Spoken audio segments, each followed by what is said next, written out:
May and June were quite slow reading months for me. I had a lot going on. I read 7 books altogether. I read 1 reread, series of 3, and then 3 standalone books. First one I finished in early May is Emily Henry, Great Big Beautiful Life. This one gave me serious Evelyn Hugo vibes. It is about the story of 2 writers that compete to tell the story of a socialite from the 60s in hiding for 30 years. And obviously a little love story develops between the 2 writers, as you know, most Emily Henry books do. I saw a lot of people online who didn't really like this one, but I really enjoyed it. I think I gave it like 3.75 stars. On to that series that I started and finished. This is probably why I actually didn't read more books. Probably not even what was going on in my real life, because let's be honest, it wasn't that much. I put this off for a while because I wasn't sure I'd get my head around the premise, which is set in the modern day world. That's the first thing you have to get your head around. They have phones, technology, but then there is still fae, vampire, werewolves. And this trilogy follows the story of Bryce, a half fae, half human, who lives in Crescent City.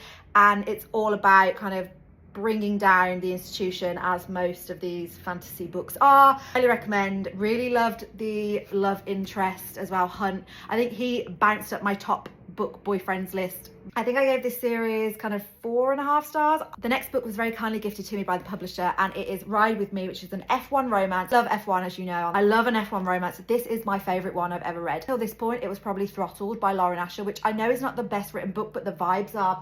The female main character, she's a little bit older, she's like 28.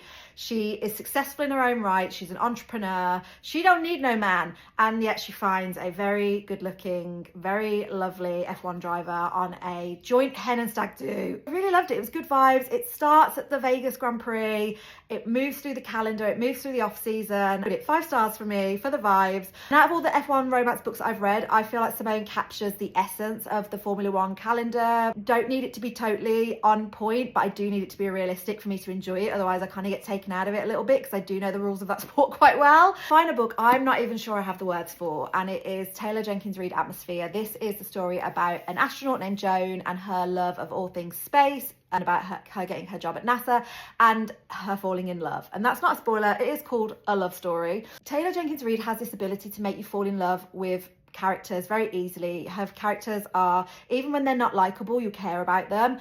But what she also has a real knack for is making you interested in topics that you haven't really thought about before. I was so interested in the space and NASA elements of this book. It's set in the 70s and 80s, so it's old school NASA. I gave it 5 stars. Sobbed at the end. Like, when I say I sobbed, I ugly cried. The last 20 pages of this book are high key, some of the most stressful pages I've ever read. Some of the most sad, some of the most happy. Please read it. I adored it.